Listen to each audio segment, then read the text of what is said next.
بسم اللہ الرحمن الرحیم۔ السلام علیکم ورحمۃ اللہ وبرکاتہ۔ میں محمد اسامہ سرسری آپ کی خدمت میں حاضر ہوں۔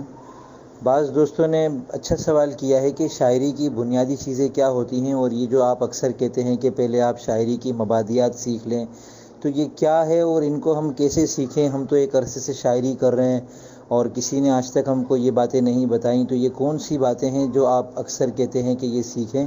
تو سوچا کہ ایک چھوٹی سی ویڈیو اس پر بھی آپ کے سامنے پیش کر دوں اور اس میں یہ بتا دوں کہ شاعری کی بنیادی چیزیں کیا ہیں اور انہیں کیسے سیکھ سکتے ہیں ہم۔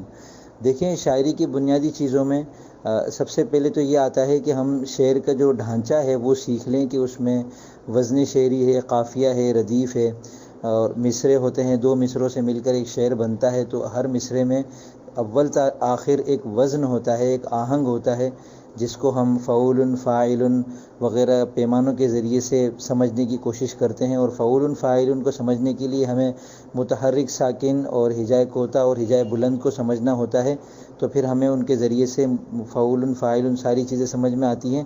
اور پھر ہمیں یہ دیکھنا ہوتا ہے کہ اردو شاعری کے اندر کتنے اوزان ہیں، ان اوزان کو ہم ایک ایک کر کے ہمیں مشق کرنی ہوتی ہے، اور پھر اس پر ہمیں اپنا کلام کہنا ہوتا ہے۔ اسی طرح وزن شعری کے علاوہ قافیہ الگ ہوتا ہے اور ردیف بھی ہوتی ہے، اور قافیہ کیا ہوتا ہے، ردیف کیا ہوتی ہے، یہ سیکھنے کی ضرورت ہوتی ہے۔ پھر اس کے بعد باری آتی ہے شاعری کے اندر جو اصناف ہیں ان کی۔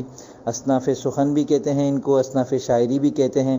اصناف سخن کے اندر تو اصناف نثر اور اصناف شعر دونوں آ جاتے ہیں۔ اصناف شعر میں سے پھر جیسے حمد ہے، اللہ تعالیٰ کی تعریف، نعت ہے، غزل ہے۔ پھر اس میں سے کچھ صنفیں ایسی ہوتی ہیں جن میں موضوع، یعنی یہ دیکھا جاتا ہے کہ اس صنف میں جو کلام کہا جا رہا ہے تو اس کے اندر مضامین کون سے ہمیں باندھنے چاہیے۔ اور کچھ اصناف ایسی ہوتی ہے جو ڈھانچے سے متعلق ہوتی ہے، ان کو ہم ہیئتی اصناف کہتے ہیں۔ جیسے رباعی ہے تو یہ 4 مصرے ہوتے ہیں اور اس کے 24 اوزان ہوتے ہیں۔ اور قطع کیا ہوتا ہے، غزل کیا ہوتی ہے، نظم، آزاد نظم کیا ہے، پابند نظم کیا ہے، یہ ساری چیزیں جو ہے اصناف سے متعلق ہیں۔ پھر ان اصناف کو سیکھ لیا ہم نے اور وزن، قافیہ وغیرہ کو سیکھ لیا، تو اب ہم کسی صنف میں جب کلام لکھیں گے تو پھر ہمیں یہ دیکھنا ہوتا ہے کہ ہمارے کلام میں کوئی عیب تو نہیں ہے۔ اب وہ عیب کون کون سے ہیں؟ جیسے شتر گربہ ہے، عیب تنافر ہے، دو لخت ہے، شکست ناروا ہے، وغیرہ وغیرہ۔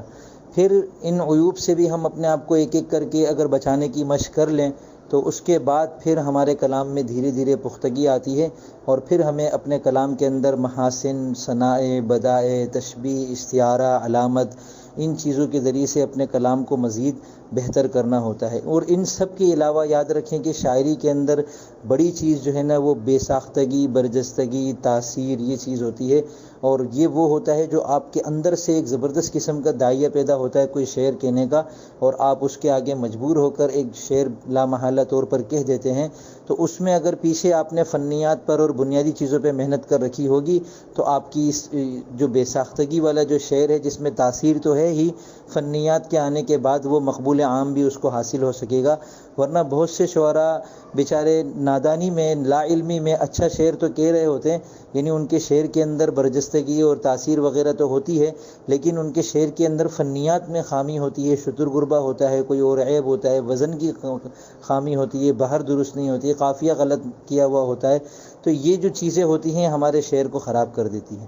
اور ان ساری چیزوں سے پہلے یہ ضروری ہے کہ جس زبان میں ہم شاعری کریں وہ زبان ہمیں آنی چاہیے، ہمارے شعر کے اندر زبان و بیان کی بھی غلطی نہ ہو۔ تو یہ ہوتی ہے بنیادی چیزیں، ان کو سیکھنے کی ضرورت ہوتی ہے۔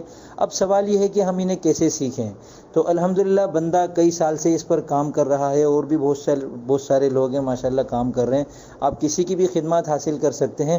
اگر مجھ سے تعلق ہے آپ کا، مجھ پر تھوڑا سا اعتماد ہے، یا میرے کام سے واقفیت حاصل کرنا چاہتے ہیں، تو پھر اس میں مجھ سے واٹس ایپ پر آپ رابطہ قائم کر لیں۔ واٹس ایپ نمبر آپ کو لکھا ہوا نظر آ رہا ہوگا، اور اس میں آپ مجھ سے پوچھ سکتے ہیں۔ میرے پاس بالکل مفت والے پیکج بھی ہیں، یعنی میں آپ کو وہ طریقہ بھی بتا سکتا ہوں جس میں آپ بلا معاوضہ یہ چیز سیکھ سکتے ہیں۔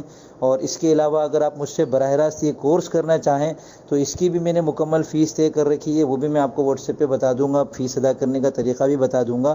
اور اس کے علاوہ ایک یہ ہے کہ آپ مجھ سے مسلسل اصلاح سخن کا تعلق قائم کرنا چاہتے ہیں، تو پھر اس کی میں نے ماہانہ فیس والے 2 پیکج بنائے ہوئے ہیں۔ ایک وہ ماہانہ فیس جو بل بہت تھوڑی مقدار میں ادا کی جائے اور آپ مجھ سے مسلسل اصلاح سخن کا سلسلہ قائم کر سکیں، اور ایک یہ ہے کہ بالکل پرائیویٹ طور پر میں آپ کو مسلسل وقت دیتا رہوں اور آپ ہر مہینے مجھے میری بتائی ہوئی جو فیس ہوگی وہ ادا کرتے رہیں۔